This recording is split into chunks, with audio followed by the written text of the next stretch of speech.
Good morning, everybody. Let's get started. Okay, first announcement, we have to decide on the exam date, Monday versus Wednesday.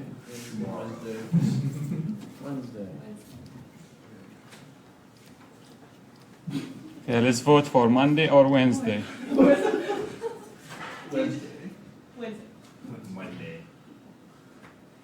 Monday. Okay, does anybody object to Monday? Like has a conflict to Monday? Conflict. Conflict. Okay, so this is conflict. Does anybody have a conflict to Wednesday? No conflict. So how many wants Monday? How many wants vote for Monday? They want the exam on Monday. Monday, Fort Walton, 1. How many wants the exam on Wednesday? 2, 3. Yeah, it looks like Wednesday is more popular. So we're going to have our exam on Wednesday.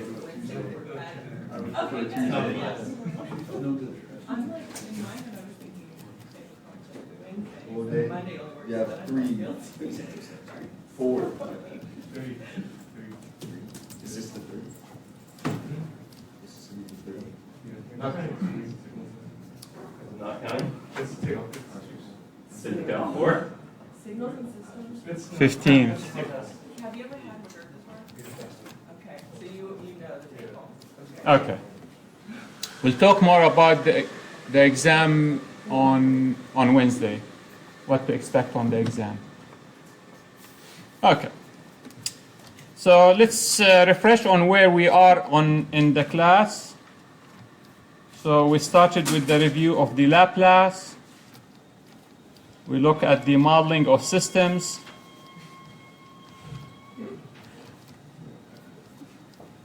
And then we looked at the block diagram reduction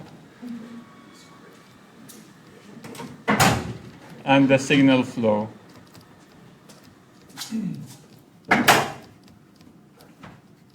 So with that, now we are ready to look at the next topic. And the next topic that we're going to look at is the time response of linear time invariant system. So our topic for the day is going to be the time response of linear time invariant systems. Okay. What is a linear time invariant system?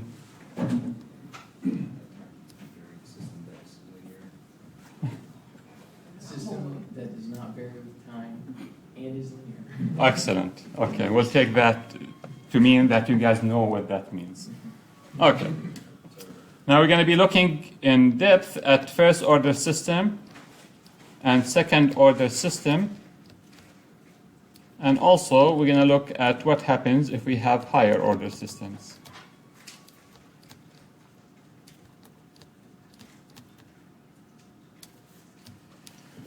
Okay. So let's start with our first order systems.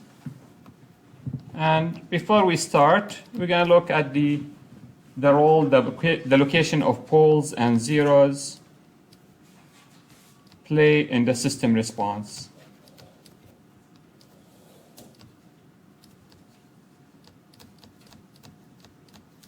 So we're going to answer the following question. What is the relationship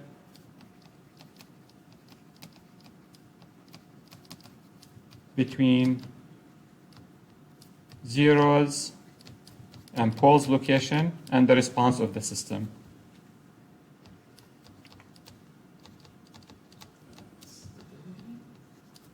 We'll see.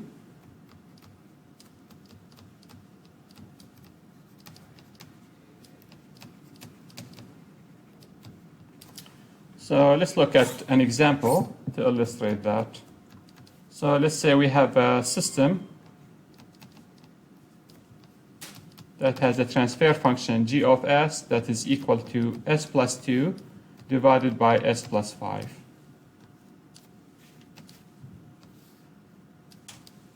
And we applied a unit step to this system.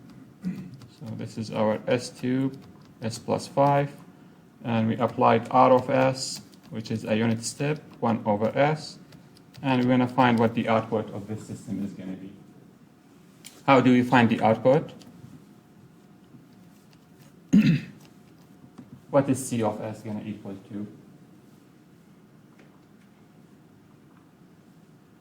C of S, not C of T, C of S. It's just the R of S times Yeah, the multiplication of R of S with the transfer function. 1 of S multiplied by S plus 2 divided by S plus 5.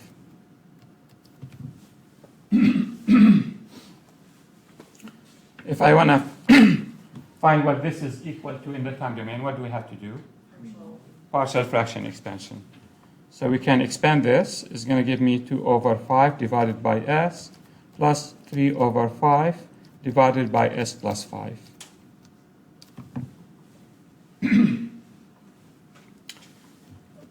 So let's look here at what we have and then write the expression for the response in the time domain and see how they're related. So what we have, if I look at C of S, I have a pole at the origin. This is coming from 1 over S.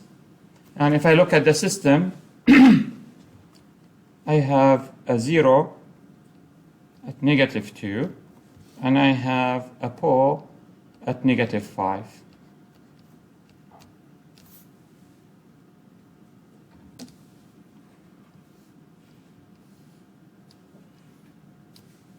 Okay.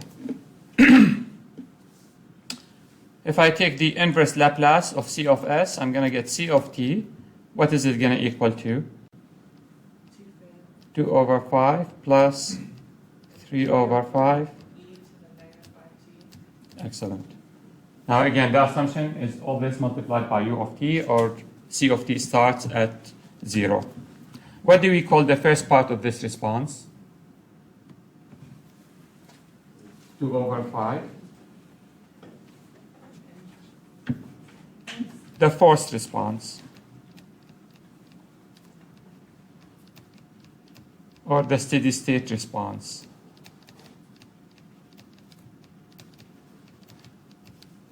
And what do we call the second part? The natural response.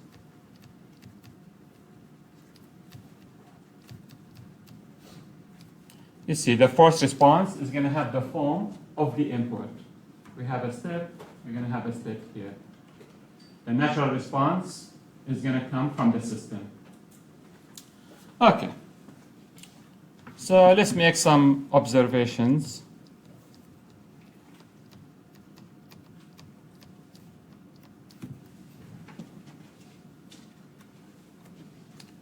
So this forced response that we have here is coming from 2 over 5 over S. Where is this S coming from? From the input. Make sense? So therefore, the pole that we have at the input, pole of input, generates the form of the forced response.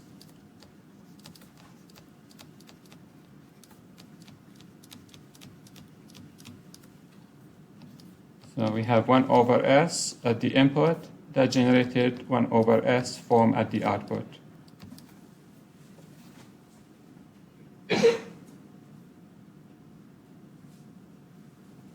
Okay. The second observation, the pole of the system at negative 5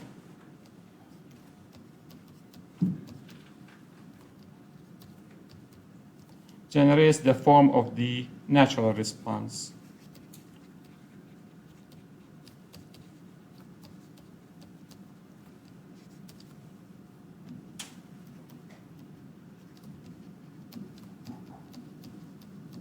And therefore, we had a pole at negative 5, and in the natural response,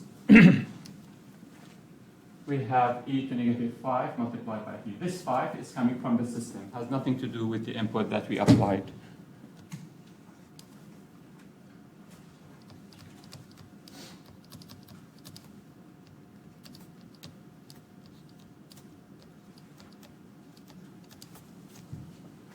Okay. And finally, if I look at the magnitudes of the response, the 2 and the 2 over 5 and the 3 over 5, where are these coming from? Or what determines these values? The zeros and poles of the system.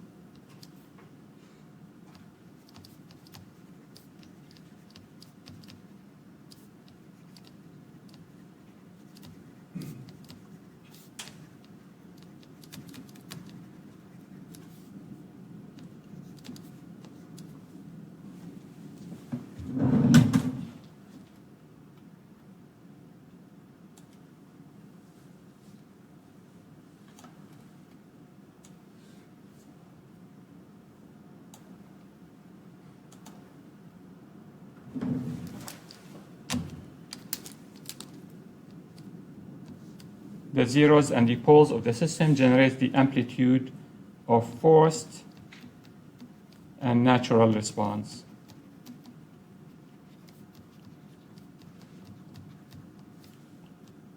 Make sense? So what is it we're saying? Looking at this amplitude, 2 over 5, where is the 2 coming from? There is a 2. Where's the 5? There is a 5. 3 over 5, what is the 3? 5 minus 2, we got the 3. The 5, the 5. Make sense? So the amplitude is determined by the parameters of the transfer function. Is that clear? Okay. Let's look at another example.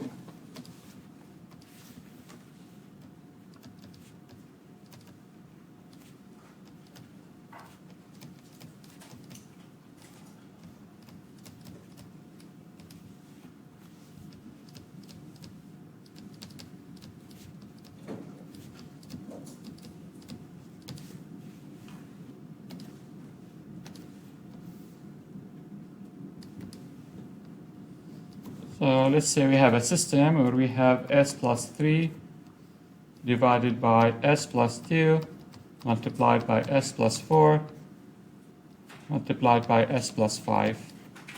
And we did the same thing. We applied 1 over s, and we're going to get c of s. Same thing. We multiplied the input with the transfer function to get c of s. Is going to be 1 over s multiplied by s plus 3 divided by s plus 2, s plus 4, s plus 5. And then we're going to do partial fraction expansion. We're going to expand this.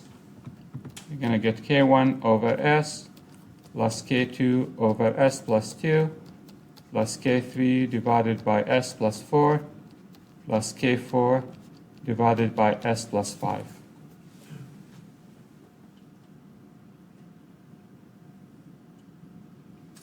Okay. We're going to take the inverse Laplace to get c of t.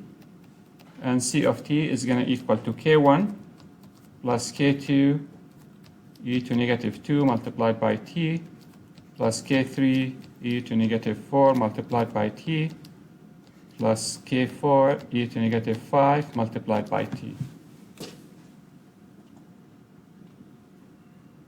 So this is our total response. Where is the forced response in this response? K1.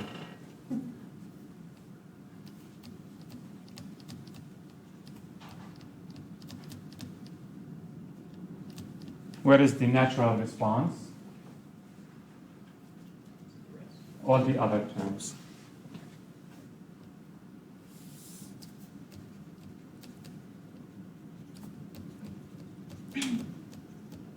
Is that clear? So the response of the system is going to have two components. The forced response that is determined, the shape of it is determined by the input, and the natural response that is determined by the transfer function itself. And the coefficients, we did not calculate them here, but they're going to be determined by the poles and zeros location of the transfer function. Okay. So what we're going to do next is we're going to focus first on the first order system We're going to study it, study the response, and characterize it. And then we're going to look at the second order system.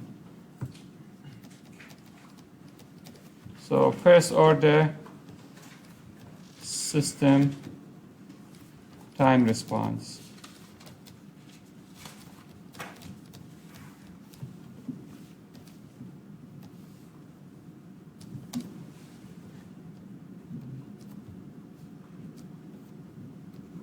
And the transfer function that we're going to study assumes that we have this form, A over S plus A.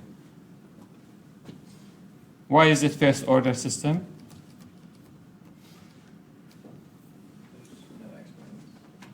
Why is it first order system? Because it has only one pole. The denominator is first order. Together? If this was S squared, it's going to be second order. S cubed, third order. Okay. So what happens if we were given a system that looks like this? So we're going to study and analyze all the characteristics of this response. But what happens if we have a problem that we want to solve and the transfer function looks like this? How can we apply what we learned, what we're going to be deriving here, to a system that looks like this? 2/3. What is it? The 2/3 Excellent. We can write this as 1.5 multiplied by 2 divided by S plus 2. Make sense? What is this 1.5 going to do? What is it? multiply for this. It's going to multiply all the response. Why? So it's the same, it's equal, like No. that's equal to that. Why can I take this factor out and say that all the response that I'm going to get is going to be just scaled by 1.5? What makes it possible to say this about this system? Because it's linear. Because it's linear. Because it's linear. Because it's linear, I can do this. If the system is not linear, I cannot do this. Is that clear? Okay. The linear, it means it's homogeneous, and therefore I can, if I get the response of an input and then scale it, the response is going to be just scaled by that, whatever scaling factor I'm scaling the input with. Okay. So if I look at this first order system, C of S is going to equal 1 over S multiplied by A divided by S plus A, which we can expand as 1 over S minus 1 over S plus A.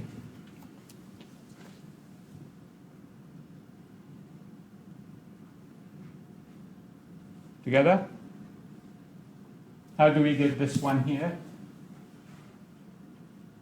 Quickly.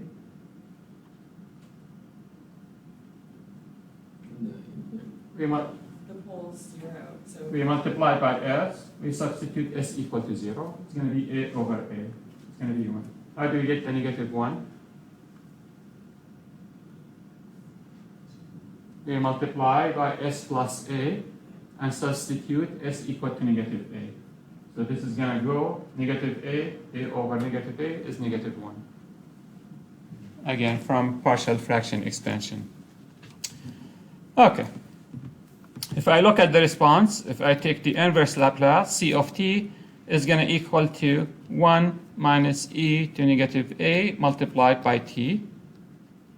And we're going to write u of t. Okay.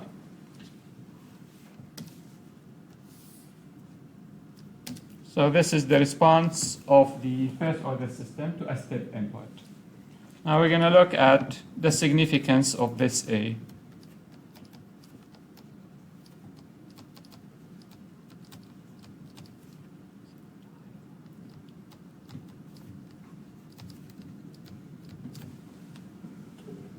What is the significance of this A? So let's look at what happens if I take this exponential e to negative at and substitute when t is equal to 1 over a. This is going to equal exponential of negative 1 what is this value equal to? 0.37.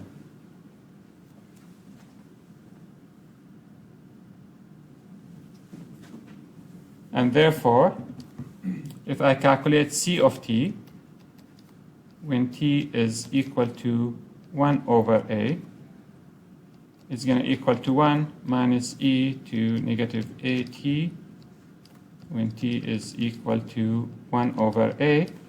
And this is going to equal to 1 minus 0.37, which is going to equal to 0.63.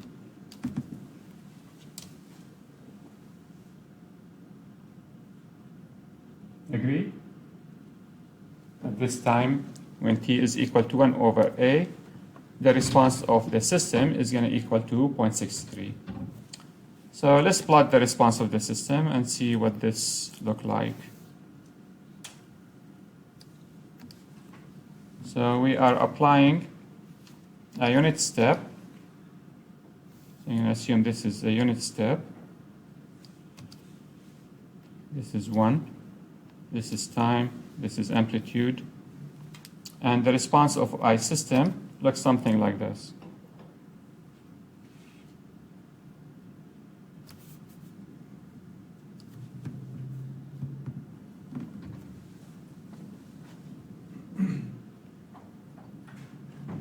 What is the response going to equal to when t is equal to 1 over a?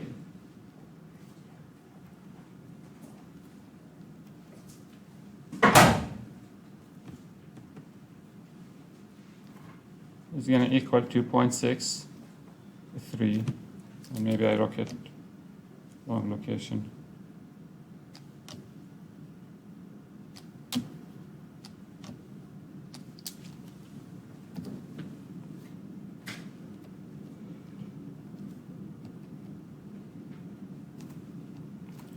When it is 1 over a, the response of the system is going to equal to 0.63.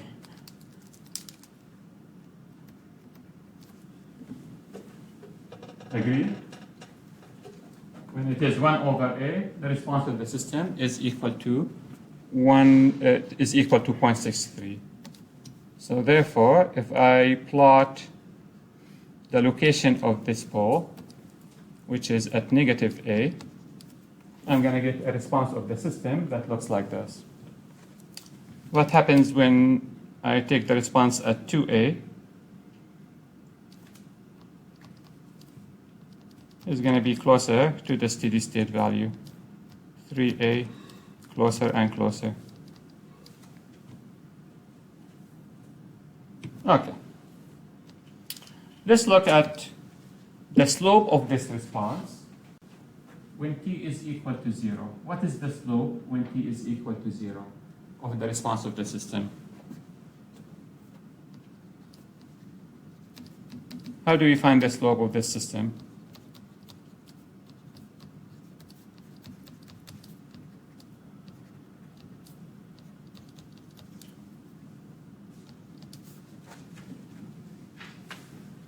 What is the slope of this c of t when t is equal to 0?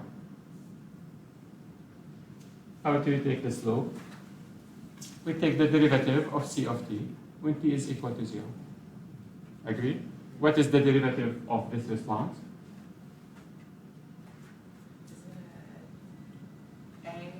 It is a. Yes, it's a, e to negative at, but we're taking it at t equal to 0. So the slope is going to equal to a.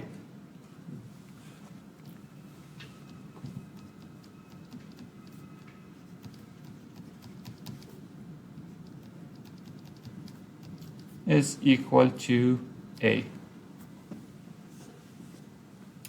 Okay.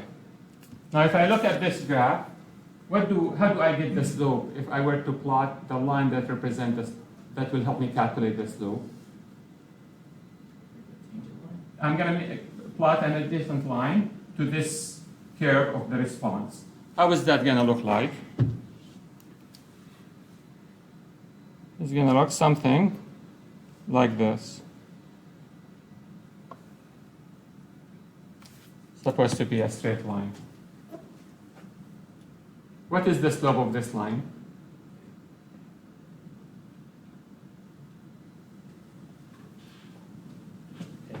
A. How do you know it's A? It's gonna equal to 1 divided by 1 over A, which is equal to A. I mean, you can see it from the graph here. The slope of this line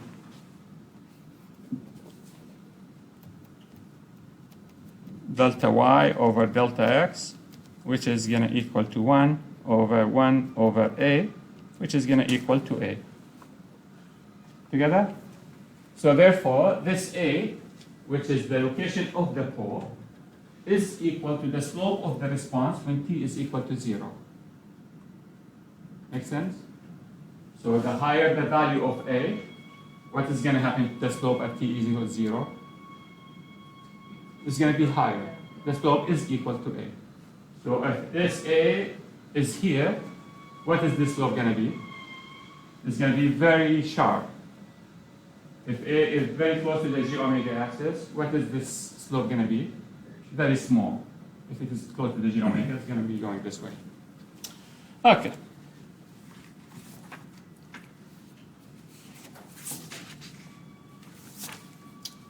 So with that,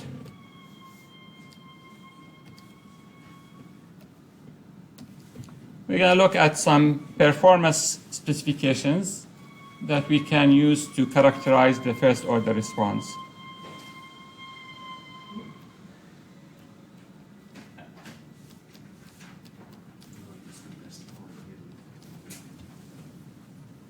If you hear that and not me talking, then you're not paying attention.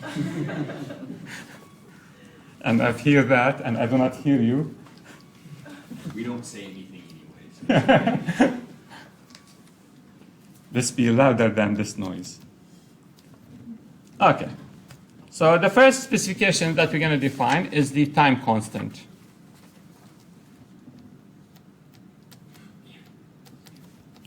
One over A. And the time constant, as we saw in the graph, is the time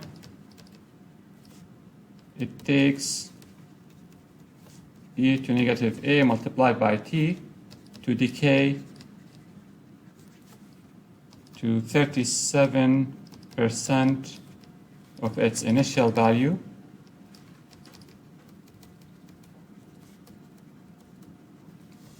Or this is the same as saying the time it takes the response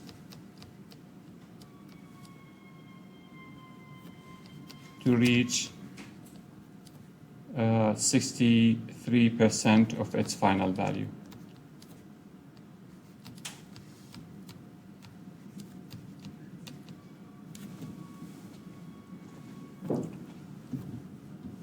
So if I look at this graph here,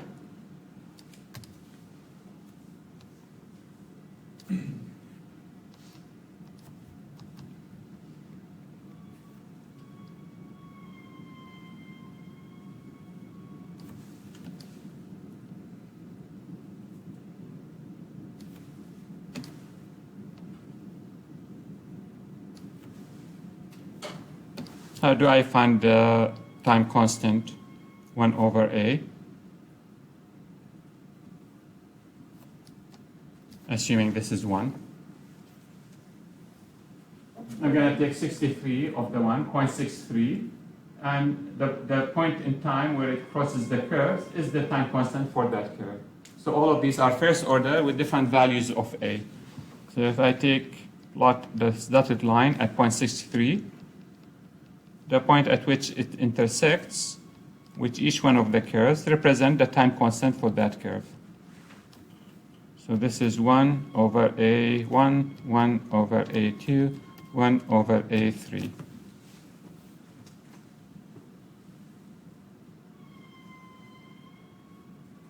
Is that clear? Make sense? So if I give you a response of a system and tell you this response is of a first order system, how do we find the time constant? 0.63 of the final value. This is 1. If this is 100, it's going to be 63. I make a line, the point at which it crosses, that will be our time constant. Is that clear? Now we're going to be doing a project, an experiment later on where we're going to be looking at the response of a motor. And we're going to be calculating or modeling it as a first order system. We're going to be looking at the speed, 63%, and then we're going to get the time constant of that response. Okay. Another observation that we're going to make is that the pole location, the pole is located at the reciprocal of the time constant. Location. There's still a minus sign, but the location is the reciprocal of the time constant. And therefore, where is the pole that generated this response, the black one, going to be located? Closer to the G omega axis or farther?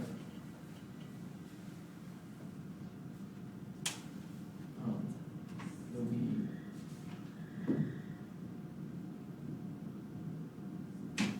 farther. Farther. Yeah. A1 is going to be very large. For this to be smaller than A2, A1 is less than A2, is less than A3. If A1 is bigger, 1 over A1 is smaller than 1 over A2, A1 is bigger than A2. If A1 is bigger, it means it is farther from the G omega axis. Make sense? Now what we're going to see, and we're going to emphasize that, when I have a pole located at the real axis, the farther I am from the G omega axis, what's going to happen to that pole? Is going to be the faster that pole is. Clear? The closer we are to the G omega axis, the slower that pole is. So I can look at this without looking at this. I know this pole location must be very far from the G omega axis, closer and closer, just by how fast the response is. Okay.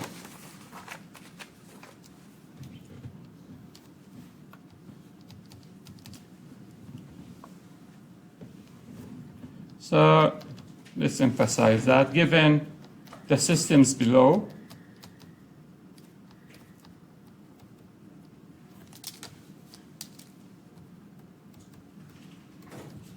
which one is faster?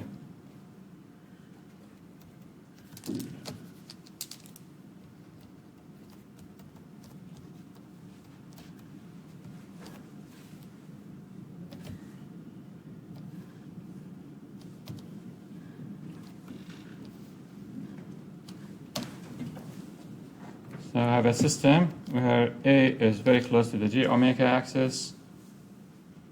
Another one where A is much farther from the G omega axis. Which one is going to be faster? Left. The one on the left. So if I were to plot the response of this system versus the response of the other system,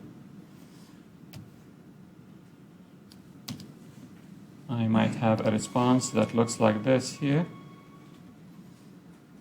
and I might have a response that looks like this in the second system.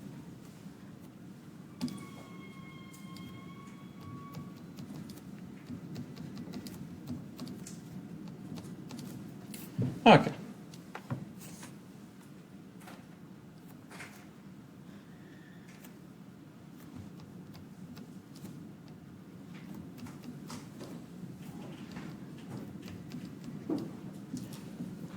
So the conclusion, the closer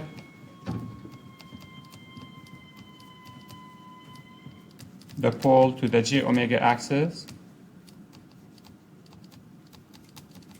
the slower that pole is.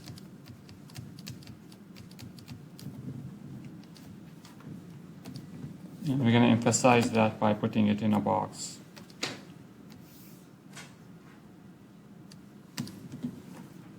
Okay. The J omega axis, is that the y-axis? Yeah. Okay, just Yeah. making Because we're talking, all this in the S space. S space is sigma, real axis, and J omega axis. S is equal sigma plus J omega axis.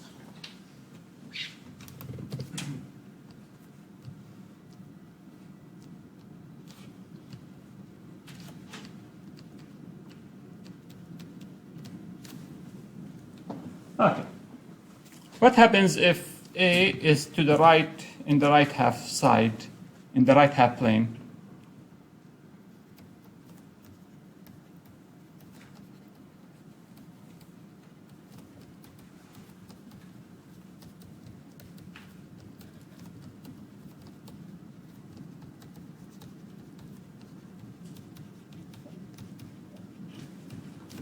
So let's see what happens if we have our pole in the right half plane. So we have a system, and A happens to be in the right half plane.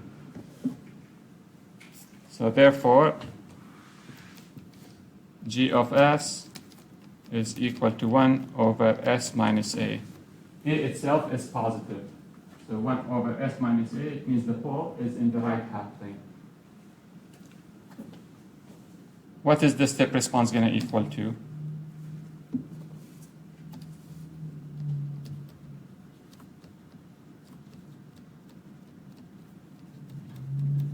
Anybody want to guess?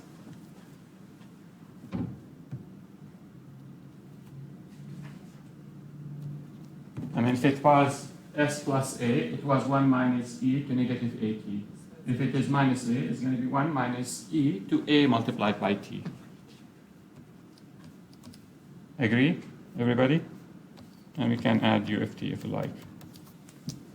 How does this response look like?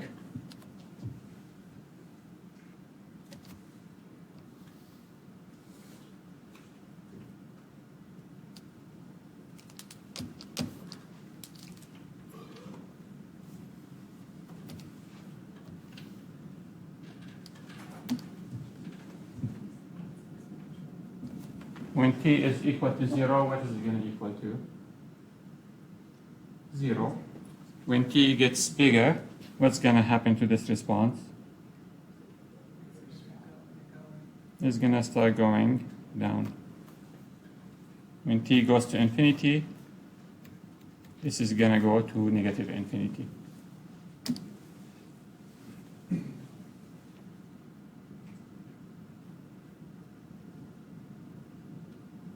What do we call this response?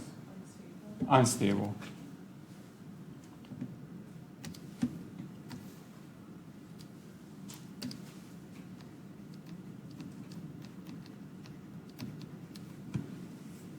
Together? So therefore, if we have a pole that is in the right half plane, that system is unstable.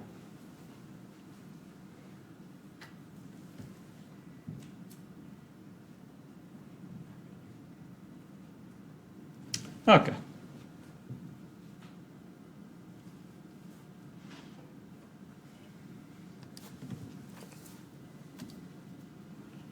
Now let's look at some parameters that will characterize the response of the first order system. So we're going to define something that we call the rise time. T rise. What is the rise time?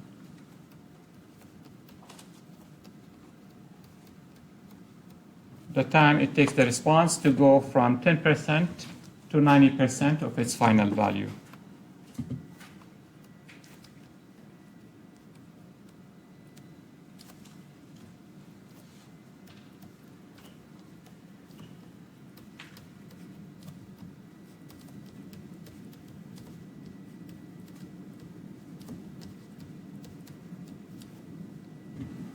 Why did you choose 10% and 90%?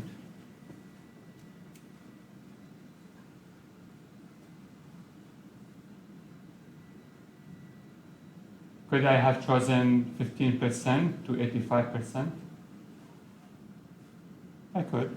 Could I have chosen 20 to 80%? I could. I mean, we define it as 10% to 90%. But I mean, at 10% to 90%, 10% is very close to the beginning, 90% very close to the end. So if I know how much it took it to go from 10% to 9%, I have a very good indicator of how fast that response is. Make sense? But keep in mind, it is defined at 10% to 90%. So you might look at somewhere else where they're using the rise time and they define it from 20 to 80. Okay. So therefore, we're going to define our rise time.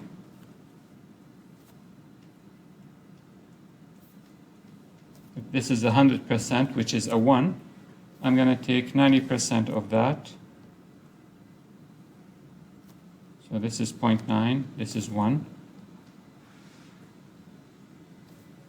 And I'm going to take 10%. So this is 0.1. So this is T10, this is T90. And this time, we're going to refer to as the rise time.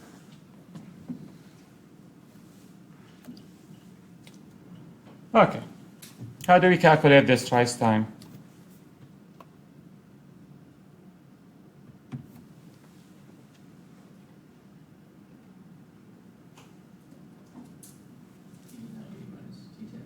What is it? T90 minus T10. Excellent. And how do we calculate that?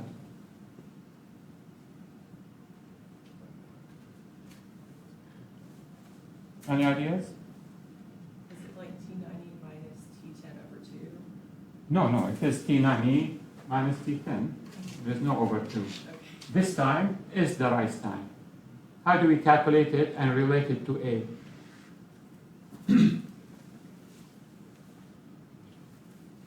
Any ideas?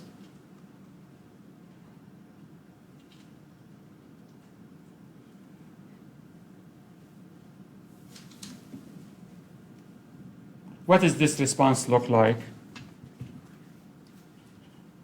This is 1 minus e to negative a multiplied by t. So I know this curve. If I want to find these times, what do I have to do? Plug in T10 and T90. I know what the curve is going to equal to at T10. I know what it's going to equal to at T90. Isn't it? 0.9 and 0.1. Make sense? So we can say here, at 0.1, when the curve is equal to 0.1, when the response is equal to 0.1, T is equal to T10. So therefore, 1 minus e to negative a multiplied by T10 is equal to 0.1. And similarly,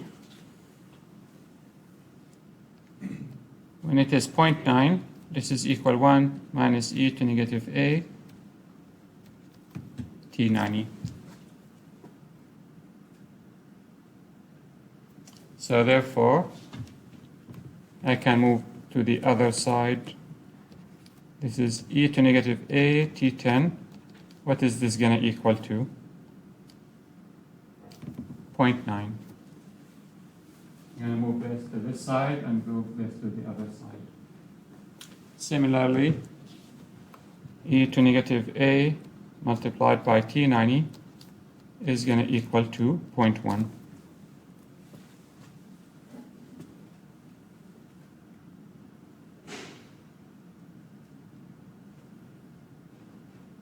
What do I do next?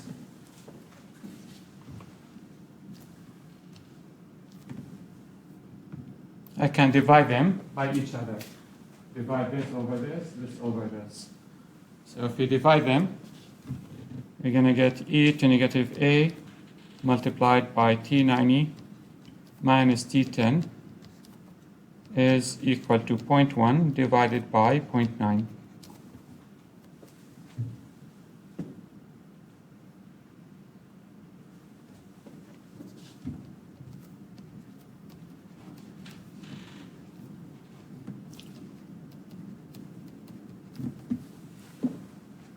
Agree?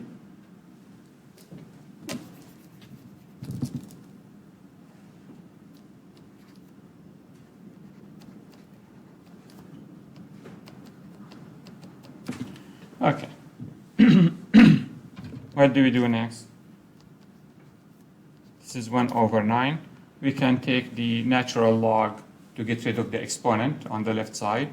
So this is going to give me negative a multiplied by T90 minus T10 is going to equal the natural log of 1 over 9.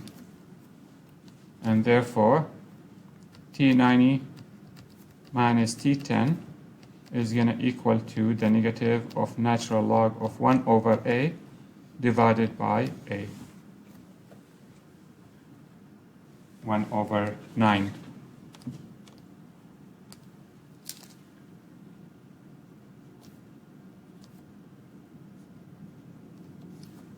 And this we can approximate as equal to 2.2 divided by A. And therefore, we're going to use the rise time to approximately equal to 2.2 divided by A. So again, when A is very large, which means I'm very far away from the j omega axis, the rise time is very small, which is what we expect. The system is very fast. Is that clear, everybody? Okay.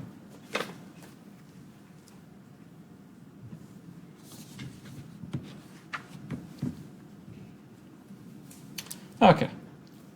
The second parameter that we're going to define is the settling time. What is the settling time? T90 and after. Oh, good.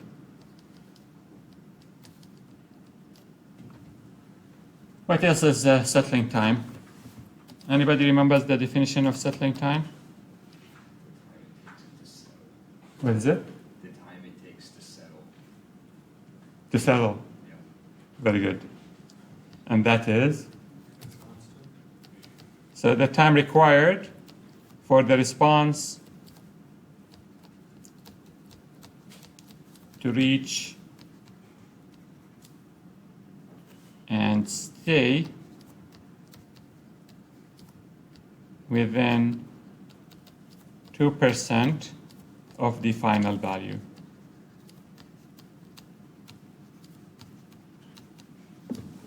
And the key here is to stay.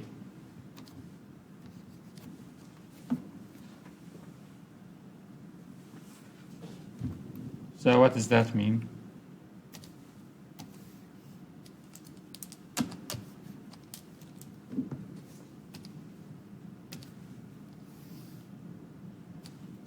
So if I have a response in general, this is not first order.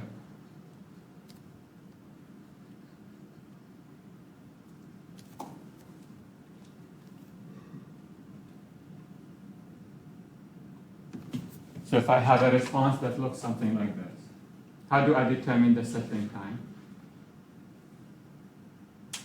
I'm going to take the steady state value. Let's say the steady state value is, or the final value was a 1. What do I do next? I'm going to take 1 plus 2% and 1 minus 2%. So 1.02 and 0.98. So I'm going to plot a line here.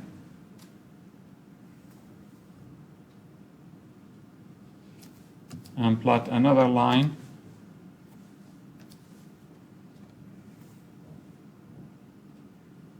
Like this. So this is going to be 1.02 and the blue one is 0.98. And then the point at which the response stays within this narrow corridor is going to be the settling time. Make sense? So where does it stay? Goes inside and stays inside at this point here. So this is my settling time.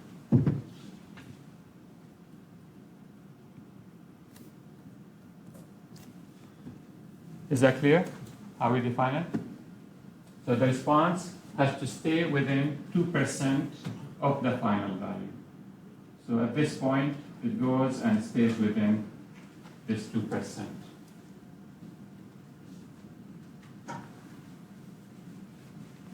And similar to the rise time, this is 2%. I mean, this is the convention we're going to use. You could see a different value. You can define it as a 5%, or whatever value you define your settling time with. But for our course, we're going to have a 2% settling time. Okay.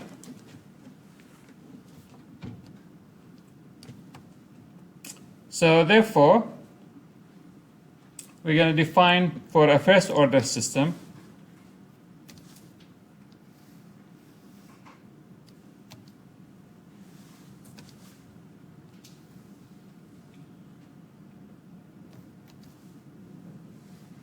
now we're going to find the settling time. Similar to what we've done with the rise time. What is the value this response going to reach? 0.98. And therefore, if I calculate the value for the settling time, we're going to see that the settling time is going to equal to approximately equal to 4 divided by A.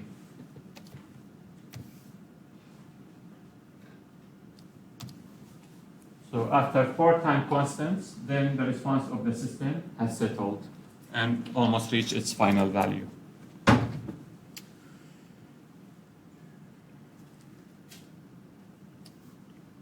Okay.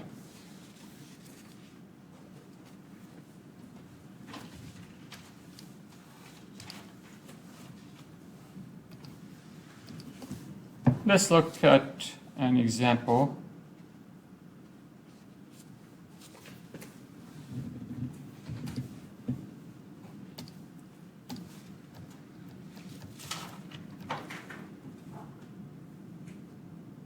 When I calculate the time constant for the circuits below.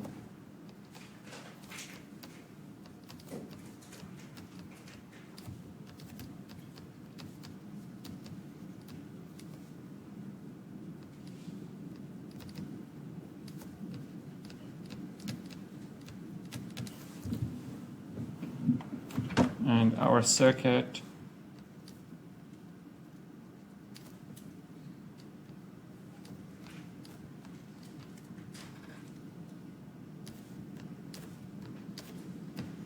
R and a capacitor.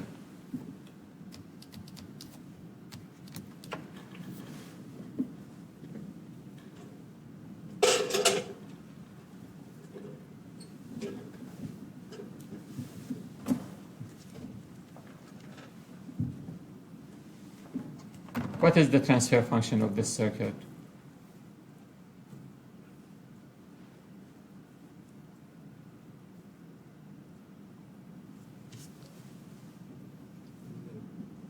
R over SC.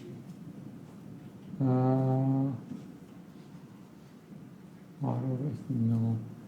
How do we find it? What is the easiest way to find the transfer function? Voltage division. What is it? Voltage division. Say again? Voltage division. What? Voltage division. Yeah. Yes. The output over the input is going to equal this impedance over the total impedance. Very good. So therefore, it's going to equal 1 over S multiplied by C divided by R plus 1 over S multiplied by C. And what is this going to equal to? 1 over SC R plus 1.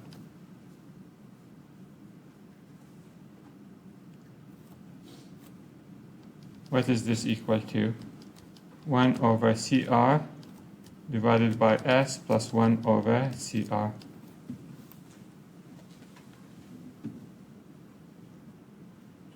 Why did we write it in this form?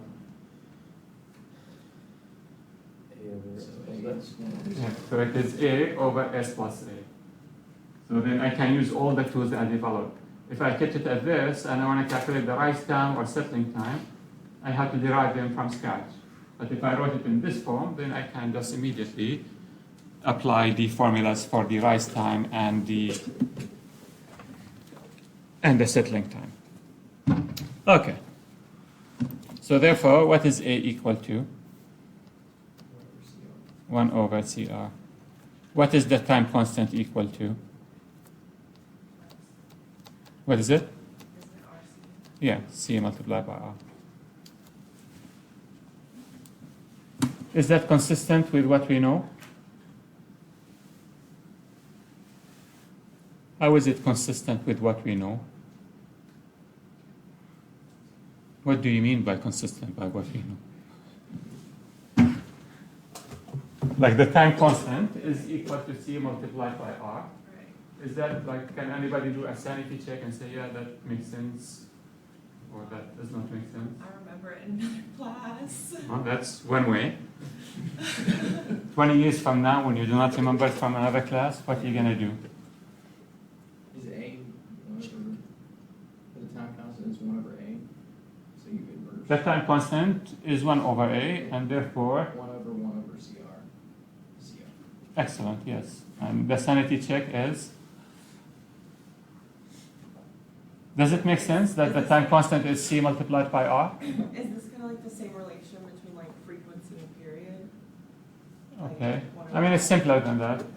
But go ahead, I mean, you can take it No, no, no, wherever no. It's complex fine. plane you want. I'm talking about like. I mean, we know this is a circuit that is charging the capacitor. Right. What happens when R increases? Is it going to charge faster or slower? Slower. And that is what we expect. When R is larger, the time constant is bigger.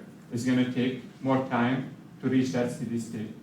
Is that the same thing with C? Together? The larger the C, the larger the R, the more time it's going to take to charge this capacitor. If we apply a step, the response here is 0. It's going to start charging. The larger the R, the more it's going to take for the response to reach a steady state and for the capacitor to charge. So it is consistent. Okay, one more thing about this circuit. What does this circuit represent? A low-pass filter. Who said low-pass filter? Excellent. A low-pass filter. Why does it look like a low-pass filter? Or why is it a low-pass filter?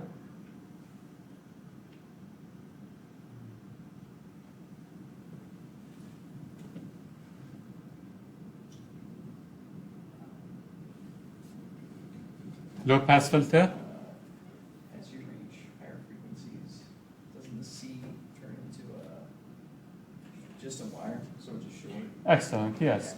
If we have a very low frequency, if I apply a DC voltage here, what is the output going to be? This capacitor is going to be open circuit, isn't it? And therefore, the voltage is going to equal the input voltage. If I apply a very high frequency, the capacitor is going to act like a short circuit. And therefore, the output is going to be 0. So at low frequency, the signal is going. High frequency, the signal is not going. So if I were to apply, so if I have a noisy signal at the input, if I have a noisy signal that looks like this.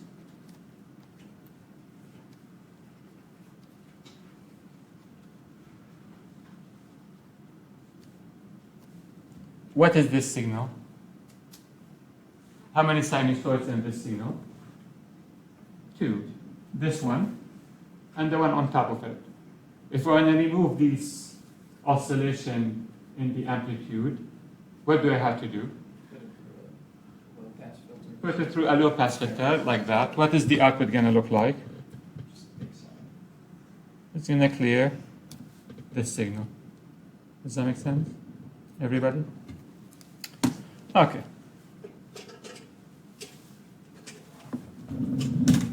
The other way we can see this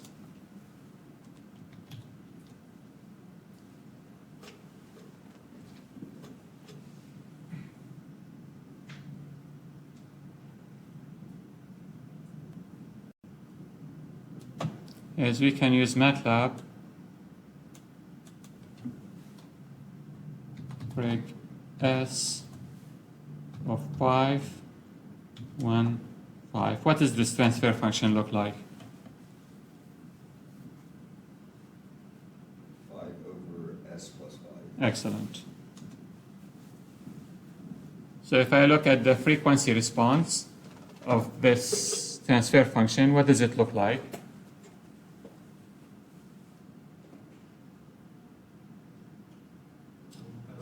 A low pass filter. When the frequency is very small, the gain is 1. When the frequency is very high, I'm going to start attenuating it. Make sense?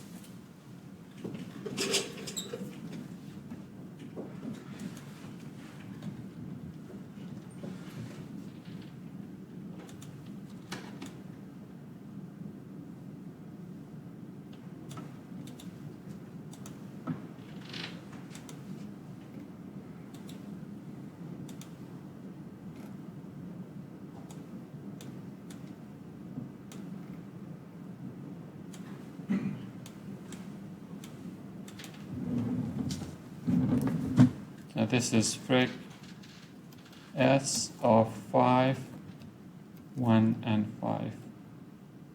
What is the bandwidth of this filter? It's going to equal to 5. When is it going to equal? This is going to equal to 1 over square root of 2. It's going to be at 5. It's not our topic for the time being, but so if I come here and zoom in,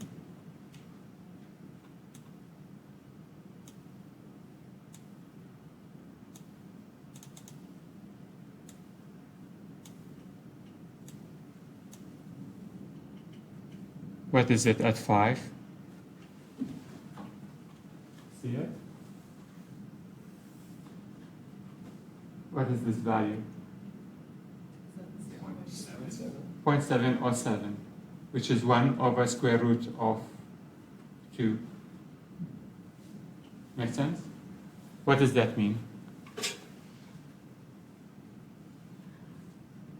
Y is 1 over square root of 2.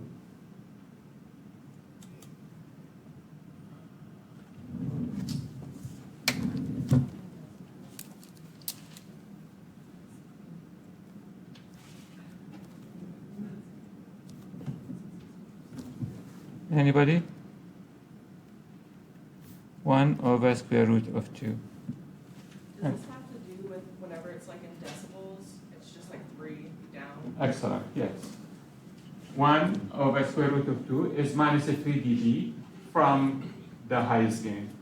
And that's how we define the bandwidth of that filter. Make sense?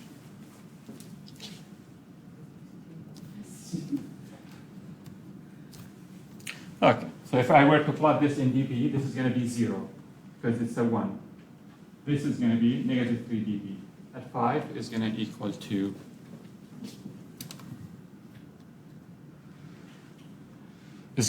negative 3 dB at 5. Okay. So finally, we're going to look at the response of the system when we apply a ramp input.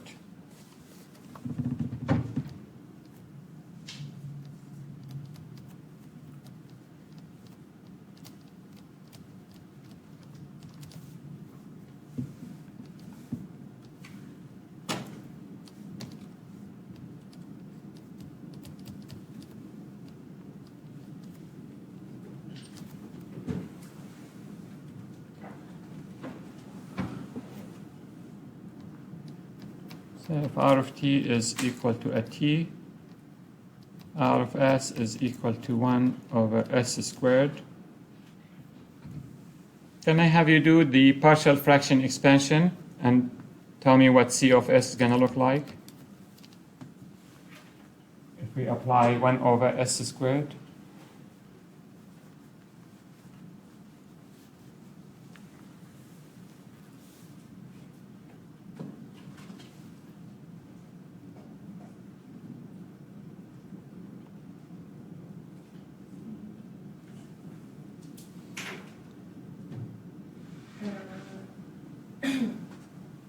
It's going to be like A over S plus A, B over S squared, and C over S. Yeah, what are the values of? Oh, you're right. What?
Excellent.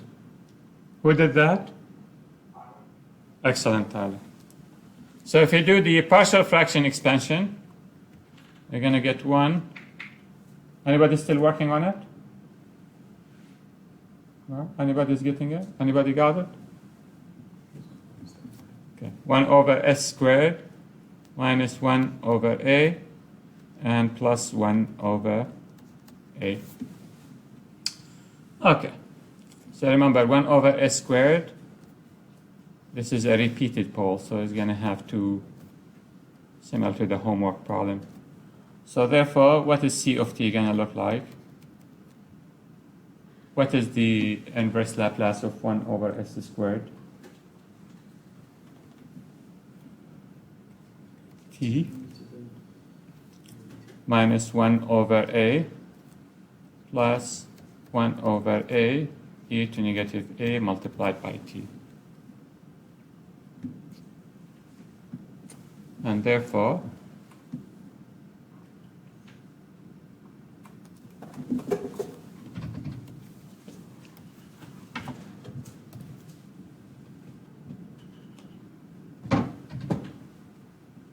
what is this response going to look like?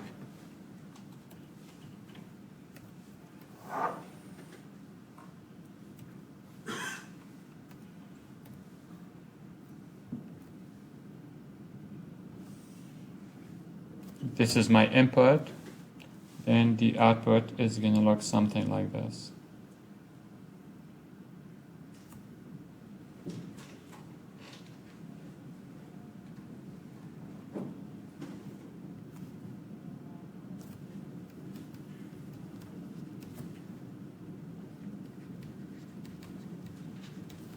What is the steady state error?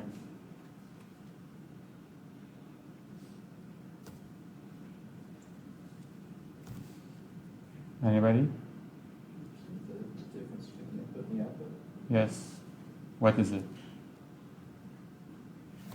About that much. That much. In the steady state, this is going to die out.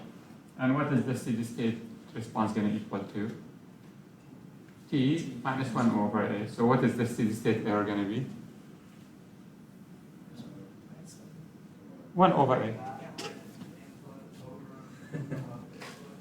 Is going to be just the output minus the input, and the input minus, or the difference between the input and the output, and therefore is going to equal to 1 over a, which is just come directly from here. This is going to die out.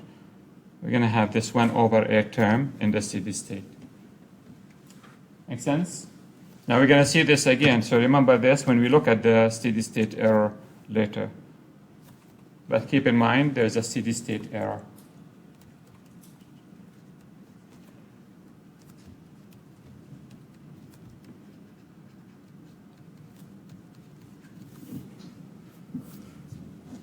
So the same thing. What happens when A is very close to the j omega axis?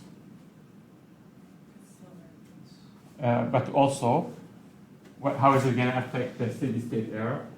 It's going to be larger. When A is very far from the j omega axis, 1 over A is going to be smaller. The steady state error is going to be smaller. Okay. Any questions? Questions? Okay, the next system we're going to look at, now that we looked at first order system, is the second order system.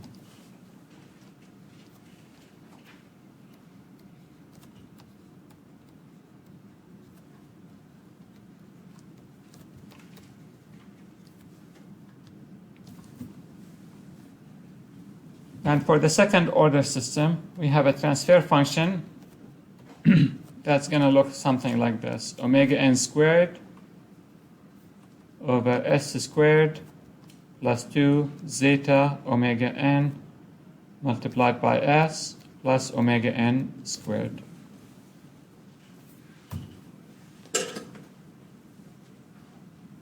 This second order is going to live with us throughout the semester. So hopefully with time it's going to be so familiar. You can memorize it. and know how it affects the response. So this omega n, we're going to call it natural frequency.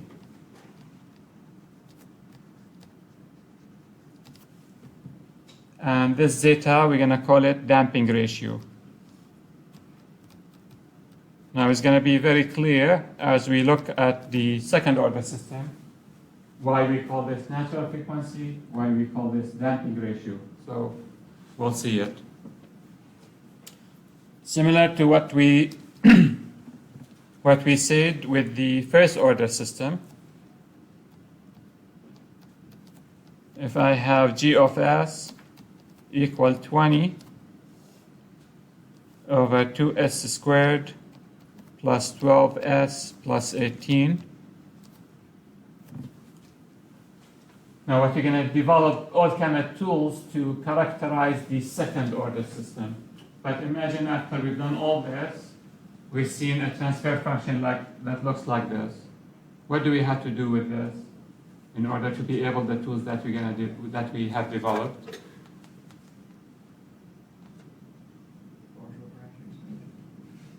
No, what we need to. Yes, we need to put this in this form. Why is it not in this form? The top, This omega n squared has to equal omega n squared. Here I have 18, here I have 20. What else? The 5 differences between this and this. Yeah. We have 2s squared. We cannot have 2s squared. So what do we have to do? We have to get rid of the 2. What do? We divide numerator and denominator by 2. So I'm going to have s squared plus 6s plus 9. This is the first step. Is it in this form? It's still not in this form. This has to equal to a 9. So what do? We can write this as 10 over 9 multiplied by 9 divided by s squared plus 6s plus 9. Together? Will everybody pay attention on the exam if I take you like this? Who's gonna If for this is just a question, I'll be fine with this. the question will be like tricking you with the form. Go ahead. You're sure? I'm positive. Okay, then I'm not gonna count this as a trick because you guys already. There you go. So it will be on top of the. Will it be the same exact trick? No. The same trick, but not the same exact like values. Sorry. But the same way to solve the trick. Yeah, yes. Well, I mean, the point I'm trying to emphasize, when you look at the transfer function, don't just jump and start calculating, oh, zeta, 2 zeta, omega n is 12, therefore zeta is this, omega n squared is 18. And then after you finish, you review your exam before you turn it in. Oh, I didn't pay attention, there was a 2 here. So what is the first thing we're going to do when we look at either first order, second, or any transfer function? Make sure it is in the right form before we continue. So the first thing we're going to expect, oh, there must be a trick in the form. If there is no trick, there must be a trick. Keep looping. Okay, we'll stop here. We'll continue on